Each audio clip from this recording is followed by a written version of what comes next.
গল্প চোখের জল। নিহারিকা আর অর্ণব একসাথে কলেজে পড়ত। ওদের বন্ধুত্ব এতটাই গভীর ছিল যে সবাই ভাবত একদিন প্রেমে পড়বেই। কিন্তু অর্ণব কখনো সাহস করে কিছু বলেনি।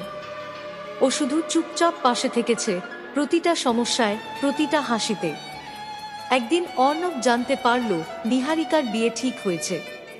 ও কিছু বলেনি, শুধু একটা উপহার দিয়ে বলেছিল, ভালো থেকো সব সময়।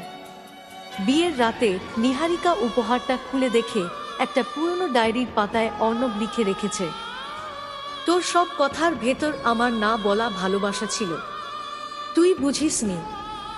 নিহারিকার চোখে জল এসে যায়, কিন্তু তখন আর কিছু করার ছিল না।